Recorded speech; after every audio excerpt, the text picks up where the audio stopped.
किसी में व्यक्तिगत टिप्पणी नहीं करूंगा, लेकिन ओछी मानसिकता के चलते ये सही बात है।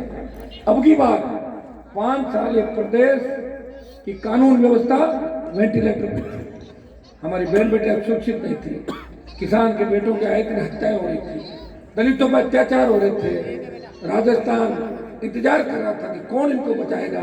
फसल बीमा कंपनियां प्रीमियम लेके भाग जाती थी, बीमे का पैसा नहीं दे रही थी, एमएसपी की खरीद नहीं हो रही थी, किसान परेशान है, जवान परेशान है, बाहर से कंपनियां आती है, चाहे भारतमाला ले लो, चाहे आपकी रिंग रोड ले लो, मुंबई दिल्ली एक्सप्रेस वे ले लो, चाहे सीमेंट, आपकी जितनी भी सीमेंट कंपनियां, दूसरी कंपनियां, भिवाड़ी से लेके बाड़मेर तक, तेल के कुएं, कारखाने, रिफाइनरी, स्थानीय लोगों को रोजगार नहीं मिल रहा है। जमीन हमारी ले रहे नहीं तो पूरा मुआवजा दे रहे हैं, जो मुआवजा पंजाब हरियाणा सरकार दे रही है वो मुआवजा राजस्थान की सरकार नहीं दे रही। कौन ठीक करेगा इस व्यवस्था को? कौन आपके बच्चों के भविष्य बदलेगा? आने वाली नस्लें आपको माफ नहीं करेगी अगर समय रहते आप नहीं जीते। आप ये सोचते जाओ कि हनुमान जी तो लड़ते रहे और हम कांग्रेस बीजेपी को वोट डालते रहे, भाइयों नहीं चलेगा।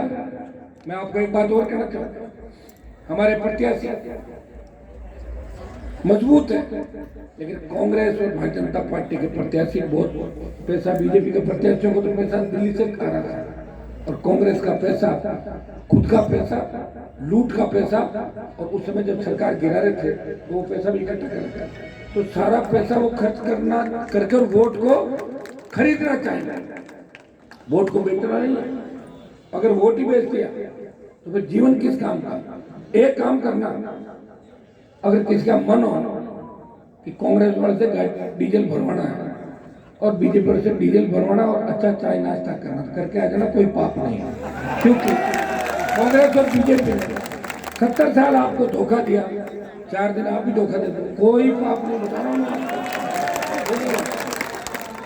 मैंने, आप ये बताए मुझे, जब मोदी को पाप नहीं लग रहा है, मोदी ने कोरोना के अंदर 50 लाख आदमी मार दिए, देश में मारे कि नहीं मारे? कौन लाया कोरोना? मैं थोड़ा लाया था कोरोना, मेरे को तो हो गया था कोरोना, मरते मरते बचा। मोदी जी ने कहा कि लोकसभा चलाएंगे, इंटरनेशनल फ्लाइट चलने दो, देश का नाम होगा। लोकसभा में कहा कि मेरी बात होगी, चिंता नहीं करें, ऐसे करें। तो लोगों का मोदी जी ने कहा जब कोरोना नहीं होगा, 5 साल तो चले गए मंत्रियों ने एमपी ऊपर, और हमारे देश है, और इस मंत्रिमंडल के कई लोग जाते जाते बच गए थे, वो मौत के मुंह से वापिस आए थे। हम लोग इसलिए वापिस आए थे कि आपकी दुआएं थी, आशीर्वाद था, और जब वापिस आए उस समय तय कर लिया कि जीवन का एक एक दिन किसान, जवान, शोषित, दलित, पीड़ित और सर्व समाज को न्याय दिलाने के लिए हमेशा अनुमान भाइयों, लोकसभा के अंदर अगर मेरे भाषण सुनते हो, अच्छी बातें सारी सुनो। मैंने लोकसभा के अंदर ये कहा कि हमारी बहुत बड़ी आबादी राजस्थान के अंदर, जाट, गुजर, मीणा, मेघवाल, यादव, मुसलमान, मेघवाल में पूरी आपके जैसे आ गया, कास्ट पूरी आ गया, मेघवाल, रेगर, बेरवा, जाटव, सारा एक के तरह एससी वर्ग आ गया। मैंने कहा हमारी इतनी बड़ी आबादी राजस्थान के अंदर, एक भी हाईकोर्ट जज नहीं हमारा। ये मैंने 2-3 बार उठाया, हमारा देखता हूँ, भाषण सुनता हूँ, मेरे 2 हाईकोर्ट जज बन गए, बिना समाज से बन गए और एक मुसलमान समाज से बन गए। वहां तो कहने वाला चाहिए, धीरे धीरे सारे समाजों, मैं तो सारे समाजों को पैरवी करता हूँ। बताओ मुझे ऐसा नेता बताओ तो सारे समाजों को पैरवी करता। मैं कह रहा हूँ मेरी जाति के लड़के अगर बदमाशी कर ले, अन्याय कर ले, और मैं वहाँ पहुँच जाता हूँ, उनको भी जेल में डलवाता हूँ, ऐसा नहीं मैं छोड़ देता हूँ, मेरी आदत ही नहीं भाई। मेरे जाति का अधिकारी अगर सस्पेंड हो रहे, बदमाशी कर रहे, पक्के ही सस्पेंड होंगे 100%। ये तो मेरी पहचान है कि मेरे पास कोई मामला आने के बाद कोई बचता नहीं है तो ठीक आगे लोग अगर हमारा गया गड़बड़ हो जाएगी। मैं रात को भी आ रहा था, छोटी बहन पूजा मीणा को की जो एक तरीके से चुनने की धक्के होगी, जब 2 महीने पहले मुकदमा दर्ज किया, मुलजिमों को पकड़ा नहीं। आपका एसीपी जो शर्मा जी, क्या नाम है, एसी को जांच करा, एसीपी जांच कर रहा था, मुलजिम नहीं पकड़े, और उसकी वजह से बच्ची चली गई। उसके पिताजी से मेरी फोन पे बात हुई, वो कोस रहे थे, मुझे भी कोस रहे थे, वो हर उस नेता को कोस रहे थे। वो सबसे ज्यादा कांग्रेस और बीजेपी के 400 के नेताओं को कोस रहे, विधायक को कोस रहे थे। इसी वजह से ऐसा अधिकारी लगाए कि मेरी बच्ची चली गई, जिसकी हत्या हुई, जिसके साथ पहले रेप की दुश्मन की घटना हुई, हमने चेतावनी दी। मैं और चंद्रशेखर भाई साथ था। जैसे ही पता लगा, विकेश पूरी टीम के साथ थाने को घेर के बैठे हुए थे, पूरी आर्मी बैठी थी। मैंने कहा जब तक नहीं जाना है, जब तक परिवार को संतुष्टि नहीं मिले, परिवार के साथ खड़े रहना है। और मैं आ रहा हूँ, कोई डिप्टी एडिशनल आया, उन्होंने कहा नहीं एसपी आ रहा, जरूरत पड़ेगी तो कमिश्नर को बुलाएंगे।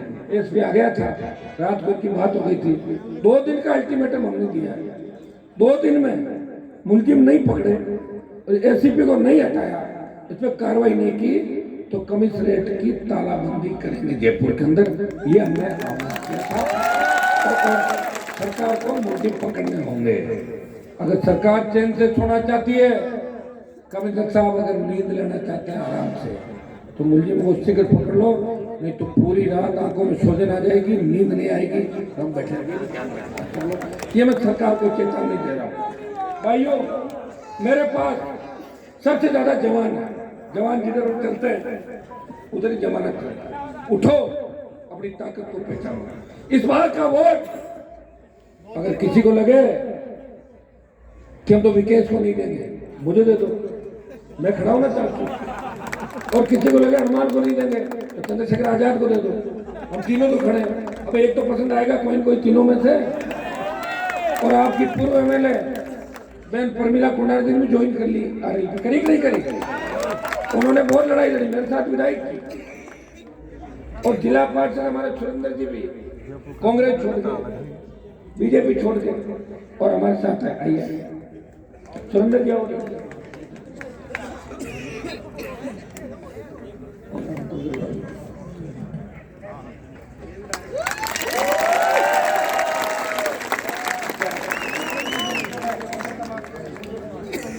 गुजरों की बहुत लड़ाई लड़ी है मैंने अपने साथ।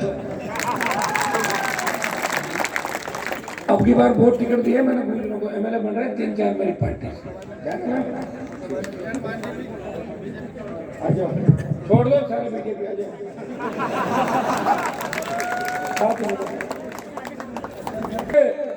आपसे आह्वान करता हूँ कि राजस्थान में त्रिशंकु विधानसभा बन रही है, न कांग्रेस की सरकार आ रही है, न भाजपा की सरकार आ रही है। ऐसे मौके पे आप लोग मेरी मदद करें। एक एक विधायक महत्वपूर्ण है। झारखंड में कांग्रेस बीजेपी जो भी मुक्ति मोर्चा बराबर सीटें आई, एक निर्दलीय बना, उसने कहा मैं तो खुद ही मुख्यमंत्री बनूंगा, बन गया मुख्यमंत्री झारखंड। आरएलपीएस की अच्छी सीटें जीत रही है, लेकिन जीत कौन सी रही है? 50 जीती हुई मान रहा हूँ, जीता दोगे क्या? सही बताओ। अब कि मुझे आपका जोश देख के लग रहा है सूर्य 3 गुना से आगे जा रहा है। पिछली बार 20 थे ना, 60 से आगे तो बढ़ रहे हो। 3 दिन मेहनत करना, वोट 75,000 से ज्यादा जाएंगे। सारे जवान लग जाओ, सर्व समाज लग जाओ, एक एक जवान लग के एक एक घर जाकर वोट की अपील करो। समझाओ कि राजस्थान के अंदर हमें एक नारा देना है। जिस तरह अंग्रेजों को भगाया था, उस समय देश में नारा दिया था सर्व समाज ने कि अंग्रेजों भारत छोड़ो, हम आ रहे हैं, और अंग्रेज भाग गए। एक नारा दो, कांग्रेस भगाओ, भाजपा भगाओ, राजस्थान बचाओ, और राष्ट्रीय लोकतांत्रिक पार्टी आजाद समाज पार्टी के गठबंधन को सत्ता में लाओ। इस नारे के साथ आपको काम करना है। ये हमारे गुर्जर समाज का है, इनको तो पता है जब गुजरों पर गोलियां चल रही थी उनके लिए कौन लड़ रहा। रेजिमेंट की बात, रेजिमेंट की बात लोकसभा में किसने करी? और गुजर मुख्यमंत्री की पैरवी उन्होंने करी थी। बने नहीं बना उनकी किस्मत है, मैंने पैरों करी थी।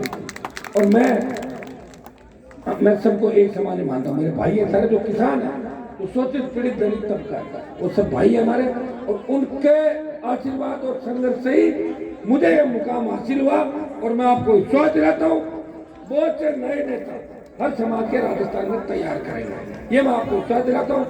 इस साक्ष्य के अंदर आप मेरी बात रखें, मेरी मदद करें, मुझे मजबूती दें, और एक ही तय करें कि बोतल का जो बटन है उसको दबाना है और बोतल को वोटों से भरना है, और बोतल को हमें आगे लेके जाना है। विकास को यहाँ का विधायक बनाना, मैं विश्वास दिलाता हूँ अगर विकास को विधायक बनाया और हम सरकार में आए तो खाली विधायक नहीं रहेगा, ये मंत्री भी बनेगा राजस्थान का।